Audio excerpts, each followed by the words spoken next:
नमस्ते सभी को। मित्रों, राजा रवीश कुमार का एक शो था प्राइम टाइम का, जिसमें कश्मीरी पंडितों को बुलाकर उनका इंटरव्यू लिया गया था। रवीश कुमार ने इंटरव्यू लिया था और मुझे लगता है कि ये रवीश कुमार की बहुत बड़ी भूल थी, जिसे कि एनडीटीवी ने भी बाद में समझा होगा। इसीलिए आज के समय में वो वीडियो आपको कहीं नहीं मिलेगा। एनडीटीवी ने भी उसे डिलीट कर दिया है, लेकिन ये मेरे पास कई समय से बहुत पहले से था, तो वही वीडियो मैं आप सबके सामने रख रहा हूँ। इसमें बीच बीच में मैंने वीडियो को कट किया है, क्योंकि रवीश कुमार अपने आइडियोलॉजी उसमें घुसेड़ रहा था बीच बीच में। इसीलिए मैंने वो सारी व्यर्थ की चीज़ों को कट कर दिया है, और जो मुख्य मुख्य बातें हैं वही मैं आप सबके सामने रख रहा हूँ। आप सब भी सुनिए एवं निर्णय लीजिए। 19 जनवरी 1990 को क्या हुआ, उस बेस बिल्कुल बनी हुई थी। आपको शायद ये जानकर यू विल बी सरप्राइज कि अस्पतालों में, गवर्नमेंट बिल्डिंगों में, it's not a one day's job, it must have been, ये उन्होंने किया होगा हफ्तों अगर महीनों नहीं।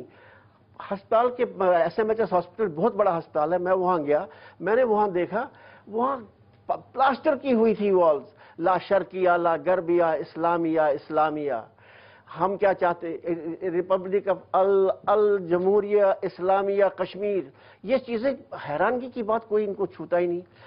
बार्स बंद किए गए, सिनेमा हॉल्स बंद किए गए, और उसकी तरफ सरकार का ध्यान ही नहीं रहा कि 15 अगस्त को लाइट नहीं जलाओ, ब्लैकआउट करो।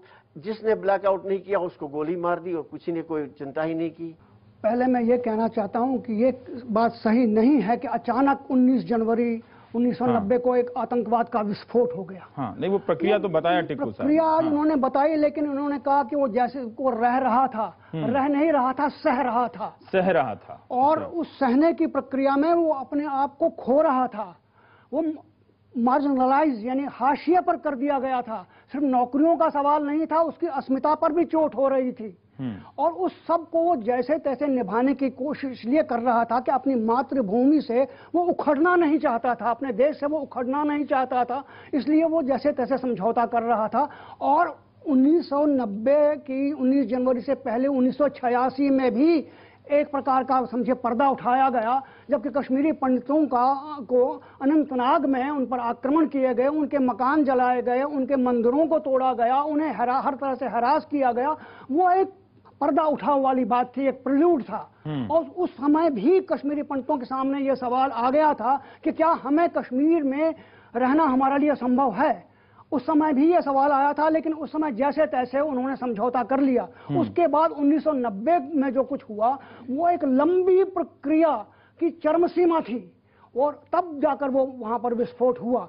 और ये जो प्रक्रिया थी ये 47 से ही चल रही थी। ये कहना गलत है कि उस समय सब लोग शांति से वहां बैठे हुए थे और प्रेम और प्यार का वातावरण था। प्रेम और प्यार का वातावरण नहीं था। वातावरण केवल ये था कि जैसे तैसे जिंदा रहना है, अपने देश को, अपनी मिट्टी से हम अलग हो नहीं सकते हैं, इसलिए वहां निभा रहे थे। देखिए, मैं कश्मीर में जो 19 जनवरी की बात हो रही है 1990, उस दिन की कैसे हमारा पलायन हुआ, एटलीस्ट कैसे मेरा पलायन हुआ, मैं ये कहना चाहूंगी कि उस दिन विंटर था, इतनी बर्फ थी, सब कोहरा लगा हुआ था, और मैंने हॉस्पिटल फोन किया शाम को 8 बजे ये पता करने के लिए कि जिनको जो मैंने सर्जरी की थी वो पेशेंट्स ठीक हैं क्या, क्योंकि नॉर्मली वहां से आता था रोज ही फोन उस वक्त, जी सब ठीक है। तो कोई जवाब नहीं मिला, क्योंकि हॉस्पिटल के सब टेलीफोन कट चुके थे। तो मैंने जो टेलीफोन डिपार्टमेंट का इंजीनियर था, एई जो था टेलीफोन्स का, उसके घर फोन किया। तो जो मैंने टेलीफोन किया, काफी देर के बाद उनकी मिसेज आई फोन पे। मैंने कहा कहाँ है वो, तो कहते ऊपर हमारी 2 लड़कियां हैं, उनको हमने एटिक में रखा है, उन्होंने दरवाजा बंद किया है, वहां पर पेट्रोल केरोसिन लेके और वो घास लेके खड़े हैं कि अगर ज्यादा ये लोग हमें तंग करें कि हमने लड़कियों की इज्जत बचानी है, तो वो वहां पर बैठे हैं अपना उनको जलाने के लिए। ये था उस वक्त का माहौल।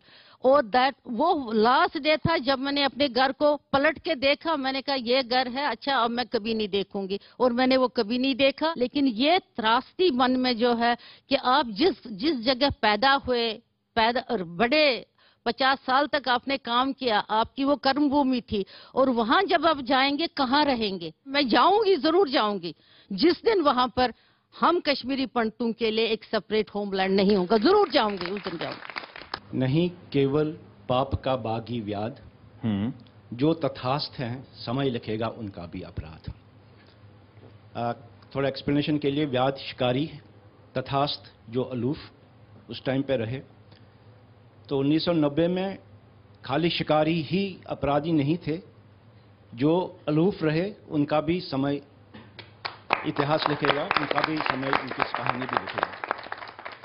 जहां तक कि फारूक उमर अब्दुल्ला का कहना है कि हमें शायद पीछे का बोल कर आगे बढ़ना चाहिए, मैं उन्हें याद दिलाना चाहता हूं कि कश्मीर में 1990 से लेकर आज तक क्या बदला, कि जो वो चाहते हैं कि कश्मीरी पंडित अब वापस आएं और एक नई कहानी शुरू कर दें। अगर आप देखें, कश्मीर में मुख्य रूप से पिछले 22 सालों में 3 राजनीतिक धाराएं बह रही हैं। एक जो कहती है कि हमें पाकिस्तान चाहिए, 2 जो कहती है कि हमें आज़ादी चाहिए, और 3 जो कहती है कि हमें ग्रेटर ऑटोनॉमी और प्री 53 पोजीशन चाहिए। ये 1990 में यही माहौल था, 2002 में भी यही माहौल है। तो कश्मीरी पंडितों के लिए क्या बदला, एक्सेप्ट कि रेटोरिक बदला, एक्सेप्ट एक लिप सर्विस बदली। कश्मीरी पंडित इन तीनों धाराओं में विश्वास नहीं रखता, नहीं इन तीनों धाराओं में यकीन नहीं रखता है। जब तक कि कश्मीरी पंडित भारत का संविधान, भारत की ट्रेडिशंस, भारत के कॉन्स्टिट्यूशन के प्रति कश्मीर में ना रहे और उसके लिए आप उतने कंडीशंस क्रिएट न कर पाए, तब तक कश्मीरी पंडितों को कहना कि ये आप आइए, अब तो हालात बदल चुके हैं, आई थिंक एक महज एक लिप सर्विस है। ये दिल से कही हुई बात नहीं है, दिमाग से कही हुई बात। दिल से कही हुई बात नहीं है, दिमाग से कही हुई बात है। बिकॉज ये चीज़ मैंने भी एक्सपीरियंस किया है। मतलब हमारे साथ जो भी उस वक्त हुआ है, या ये सब जो भी एक्सोडस जिसको हम कहते हैं, उसकी अवेयरनेस बहुत बहुत बिल्कुल मतलब 1% भी नहीं है जनरल पॉपुलेशन में, हिंदुस्तान में, इंडिया में, भारत में। और अगर आप किसी से बात करते हैं, अगर कश्मीर की बात करते हैं, तो सिर्फ इतना ही बताया है कि वहाँ पर कोई स्ट्रगल चल रही है और वो मुस्लिम पॉइंट ऑफ व्यू से हो रही है, कश्मीरी मुस्लिम पॉइंट ऑफ व्यू से। बहुत कम, जैसे मैं एक इंस्टेंस बताती हूँ। मैं तब मेरे कलीग थे और वो हिमाचल से थे, तो उन्होंने, जैसे इन्होंने बताया था कि घर जाने की बात है, तो मैं, जैसे आपने स्टार्ट में बताया कि मैं बिहार जाता हूँ और इनके पास वैसा कुछ बोलने के लिए नहीं है। He made me realise that point of time, जैसे उसकी छुट्टियाँ वगैरह होती थी कि हाँ मुझे छुट्टियों में वापस घर जाना है। बट जब उसने मुझसे पूछा तो मैंने कहा एट द मोस्ट मैं जम्मू जा रही हूँ, जो कि मेरा घर लग ही नहीं रहा है। लाइक 22 साल से हम जम्मू में हैं, हमारा अभी अपना मकान भी है, पहले टेंट में थे, फिर मकान भी आ गया, हम सेटल्ड हैं completely, but sense of belongingness कहीं पे भी नहीं है। और उससे भी ज़्यादा बुरी बात हमारी जनरेशन के लिए एटलीस्ट ये है कि हम में आइडेंटिटी क्राइसिस हो गई है। हम अपने ही आप से अलग हो गए हैं, हम अपने ही आप को पहचानते नहीं हैं। ये सबसे बड़ी नेगेटिव पॉइंट आ चुका है हमारी एग्जिस्टेंस का, हमारी जनरेशन का। डॉक्टर तोशखानी जी ने जो कहा कि हम रह नहीं रहे थे, सह रहे थे, और वो सहना 47 से नहीं था, क्योंकि जब तक आप इसके इतिहास में नहीं जाएंगे, इसका मूल नहीं पकड़ पाएंगे। कुछ 650 साल से कश्मीर की पहचान बिगाड़ने की कोशिश हो रही है। हम लोग कश्मीर के मूल निवासी हैं, हमारे पूर्वज हजारों साल कश्मीर में रहे हैं, लेकिन पिछले 650 साल से वहां की भाषा, वहां की आस्था, वहां का रहन सहन, सब कुछ, वहां की तहजीब, वहां की संस्कृति, इसको बदलने की कोशिश की जा रही है। हम लोग सहते हुए, अपमानित होते हुए, पिटते हुए, लुटते हुए वहां रहे, लेकिन जब आतंकित किए गए, मारे जाने लगे, तब हम उखड़ करके आए। और पहली दफे 1990 में उखड़ कर नहीं आए, उखड़ते रहे। हम लोग पिछले 600 साल से कई दफे उखड़ करके आए। सवाल ये, मैं आपसे केवल एक छोटा सा उदाहरण दूंगा। मेरे पूर्वज थे कृपाराम भट्ट दत्त, वो आए थे गुरु तेग बहादुर के पास, उसी जनेयू की रक्षा के लिए। उनसे कहा था कि हमें पीटा जा रहा है, मारा जा रहा है और हमें कन्वर्ट किया जा रहा है, हमारा धर्मांतरण हो रहा है। तो शीश गुरु तेग बहादुर जी ने हम लोगों के लिए दिया था, इसे ना भूलिए। तो नहीं, वो ठीक है, मैं ये जानना चाहता हूँ जो उन्होंने ये कह रहे हैं हमको भुलावे में डाल रहे हैं। हमारा जो जातीय संहार करने की कोशिश की गई, इसकी तुलना केवल ज्यूज के होलोकॉस्ट से की जा सकती है।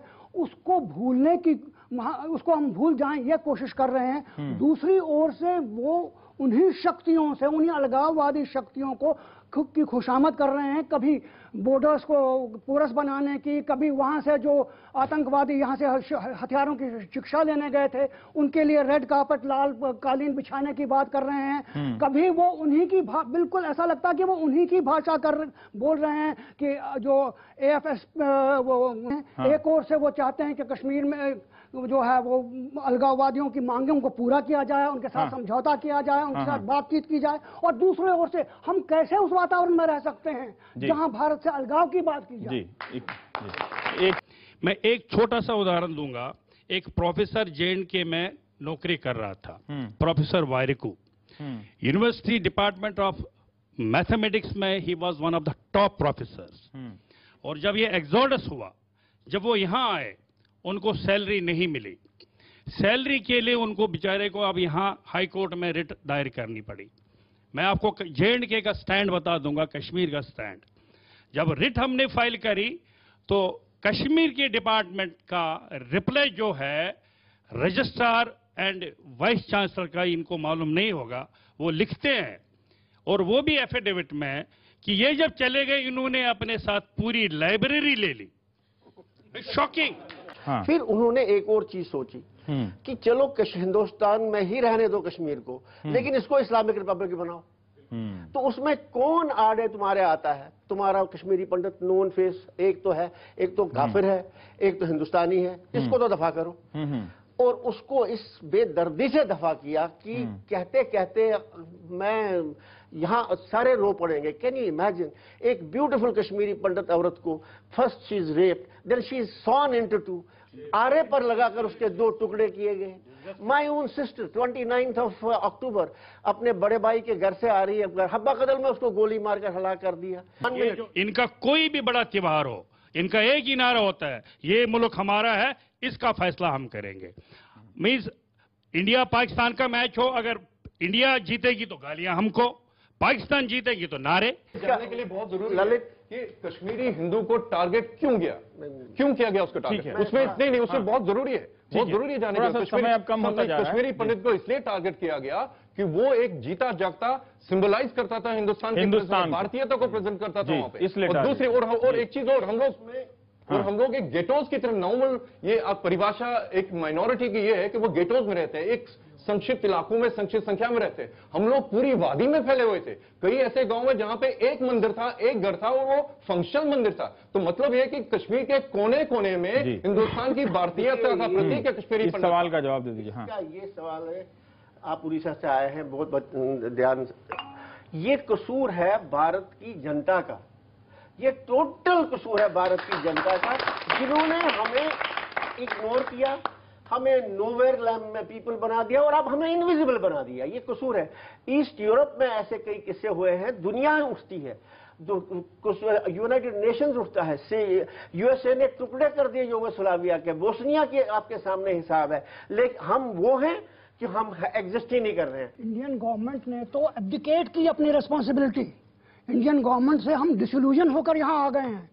जब हमने देखा कि इतने नरसंहार के बाद भी, इतनी एट्रोसिटीज के बाद भी भारतीय सरकार ने कोई कदम नहीं उठाया, बल्कि जो हमें शिकार बना रहे थे उन्हीं का समर्थन किया और उन्हीं को खुश करने की कोशिश की। उसके बाद हम लोग यहाँ आ गए पूरी तरह से निराश और पूरी तरह से डिसल्यूजन हो गए। तो मित्रों, आज का हमारा ये वीडियो यहीं पे समाप्त होता है। अगर ये बातचीत आप लोगों को पसंद आई हो तो इसे कम से कम 5 लोगों में शेयर अवश्य करें। हो सकता है आपके एक शेयर से हमारा कोई भाई या बहन अधर्म में जाने से रुक जाए। इस वीडियो को अंत तक देखने के लिए आप सबका बहुत बहुत धन्यवाद। नमस्ते जी, जय श्री राम, जय माँ भारती।